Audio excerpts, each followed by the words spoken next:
जय श्री कृष्ण। मैं शुभांगी रांदड़ मेरे चैनल में आप सभी का स्वागत करती हूँ।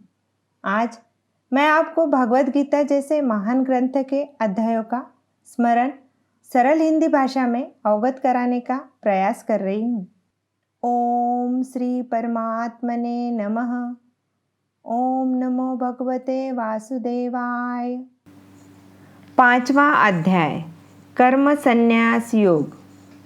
उसके उपरांत अर्जुन ने पूछा, हे कृष्ण, आप कर्मों के संन्यास की और फिर निष्कर्म कर्मयोग की प्रशंसा करते हैं, इसलिए इन दोनों में एक जो निश्चय किया हुआ कल्याणकारक होवे उसको मेरे लिए कहिए।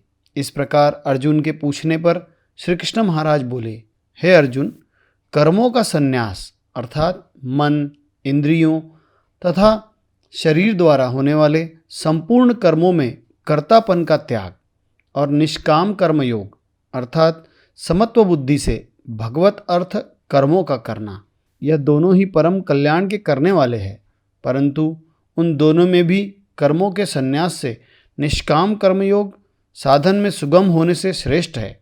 इसलिए हे अर्जुन, जो पुरुष न किसी से द्वेष करता है और न किसी की आकांक्षा करता है, वह निष्काम कर्मयोगी सदा सन्यासी ही समझने योग्य है, क्योंकि राग द्वेषादि द्वंद्वों से रहित हुआ पुरुष सुखपूर्वक संसार रूप बंधन से मुक्त हो जाता है।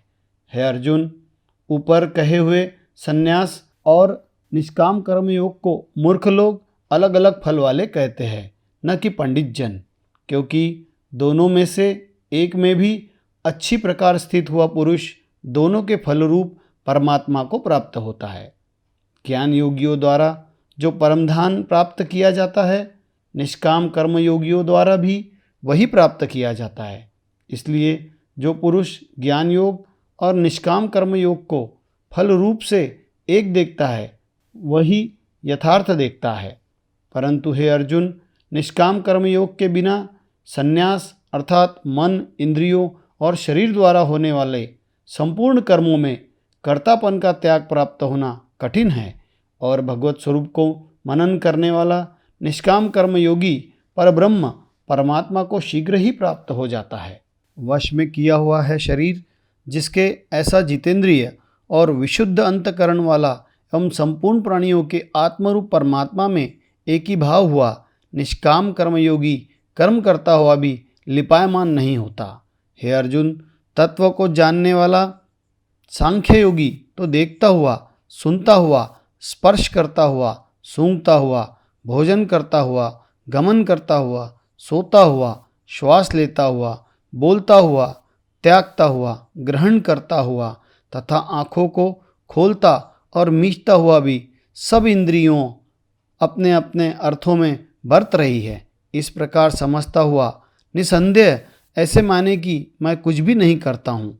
परंतु हे अर्जुन, देहाभिमानियों द्वारा यह साधन होना कठिन है और निष्काम कर्मयोग सुगम है, क्योंकि जो पुरुष सब कर्मों को परमात्मा में अर्पण करके और आसक्ति को त्याग कर कर्म करता है, वह पुरुष जल से कमल के पत्ते की सदृश पाप से लिपायमान नहीं होता।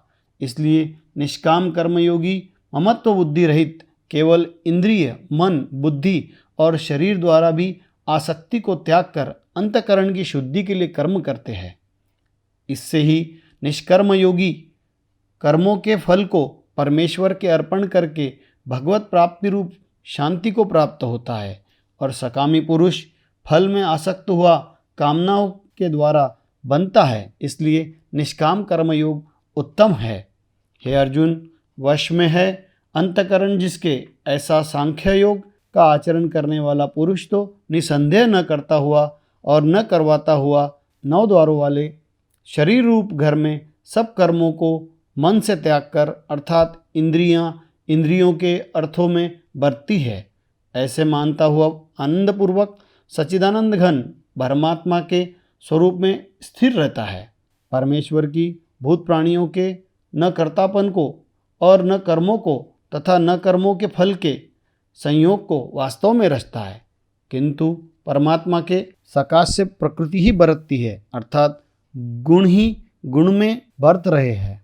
सर्वव्यापी परमात्मा न किसी के पाप कर्म को और न किसी के शुभ कर्म को भी ग्रहण करता है, किंतु माया के द्वारा ज्ञान ढका हुआ है। इससे सब जीव मोहित हो रहे हैं, परंतु जिनका वह अंतःकरण का अज्ञान आत्मज्ञान द्वारा नाश हो गया है, उनका वह ज्ञान सूर्य के सदृश्य उस सच्चिदानंद घन परमात्मा को प्रकाशता है, अर्थात परमात्मा के स्वरूप को साक्षात करता है। हे अर्जुन, तद्रूप है बुद्धि जिनकी तथा तद्रूप है मन जिनका, और उस सच्चिदानंद घन परमात्मा में ही है निरंतर एक ही भाव से स्थिति जिनकी, ऐसे तत्परायण पुरुष ज्ञान के द्वारा पाप रहित हुए अपुनरावृत्ति को अर्थात परम गति को प्राप्त होते हैं। ऐसे वे ज्ञानी जन विद्या और विनय युक्त ब्राह्मण में तथा गौ, हाथी, कुत्ते और चांडाल में भी समभाव से देखने वाले ही होते हैं। इसलिए जिनका मन समत्व भाव में स्थित है, उनके द्वारा इस जीवित अवस्था में ही संपूर्ण संसार जीत लिया गया, अर्थात वे जीते हुए ही संसार से मुक्त है, क्योंकि सच्चिदानंद घन परमात्मा निर्दोष और सम है। इससे वे सच्चिदानंद घन परमात्मा में ही स्थित है। जो पुरुष प्रिय को अर्थात जिसको लोकप्रिय समझते हैं उसको प्राप्त होकर हर्षित नहीं हो, और अप्रिय को अर्थात जिसको लोग अप्रिय समझते हैं उसको प्राप्त होकर उद्वेगवान न हो, ऐसा स्थिर बुद्धि संशय रहित ब्रह्मवेत्ता पुरुष सच्चिदानंद घन परम ब्रह्म परमात्मा में एक ही भाव से नित्य स्थित है।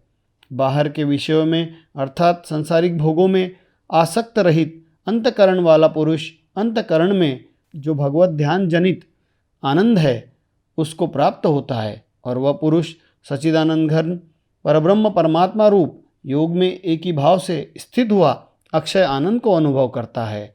जो यह इंद्रिय तथा विषयों के संयोग से उत्पन्न होने वाले सब भोग है, वे यद्यपि विषयी पुरुषों को सुखरूप भासते हैं तो भी दुख के ही हेतु है और आदि अनंत वाले अर्थात अनित्य है। इसलिए है अर्जुन, बुद्धिमान विवेकी पुरुष उनमें नहीं रमता। जो मनुष्य शरीर के नाश होने से पहले ही काम और क्रोध से उत्पन्न हुए वेग को सहन करने में समर्थ है, अर्थात काम क्रोध को जिसने सदा के लिए जीत लिया है, वह मनुष्य इस लोक में योगी है और वही सुखी है। जो पुरुष निश्चय करके अंतरात्मा में ही सुख वाला है और आत्मा में ही आराम वाला है तथा जो आत्मा में ही ज्ञान वाला है, ऐसा वह सच्चिदानंद घन परब्रह्म परमात्मा के साथ एक ही भाव हुआ सांख्य योगी शांत ब्रह्म को प्राप्त होता है। नाश हो गए हैं सब पाप जिनके तथा ज्ञान करके निवृत्त हो गया है संशय जिनका, और संपूर्ण भूत प्राणियों के हित में है रति जिनकी। एकाग्र हुआ है भगवान के ध्यान में चित्त जिनका, ऐसे ब्रह्मवेता पुरुष शांत परब्रह्म को प्राप्त होते हैं। काम क्रोध से रहित जीते हुए चित्त वाले परब्रह्म परमात्मा का साक्षात्कार किए हुए ज्ञानी पुरुषों के लिए सब ओर से शांत परब्रह्म परमात्मा ही प्राप्त है। हे अर्जुन, बाहर के विषय भोगों को न चिंतन करता हुआ बाहर ही त्याग कर और नेत्रों की दृष्टि को भ्रुकुटी के बीच में स्थित करके तथा नासिका में विचरने वाले प्राण और अपान वायु को सम करके जीती हुई है। इंद्रिया, मन और बुद्धि जिसकी ऐसा जो मोक्ष पारायण मुनि इच्छा, भय और क्रोध से रहित है, वह सदा मुक्त ही है। और हे अर्जुन, मेरा भक्त मेरे को यज्ञ और तपों को भोगने वाला और संपूर्ण लोकों के ईश्वरों का भी ईश्वर तथा संपूर्ण भूत प्राणियों को सुहृद अर्थात स्वार्थ रहित प्रेमी ऐसा तत्व से जानकर शांति को प्राप्त होता है, और सच्चिदानंद घन परिपूर्ण शांत ब्रह्म के सिवा उनकी दृष्टि में और कुछ भी नहीं रहता, केवल वासुदेव ही वासुदेव रह जाता है। श्रीमद् भागवत गीता रूपी उपनिषद एवं ब्रह्म विद्या तथा योग शास्त्र विषयक श्री कृष्ण और अर्जुन के संवाद में कर्म संन्यास योग नामक 5वां अध्याय यहाँ समाप्त होता है। जय श्री कृष्ण।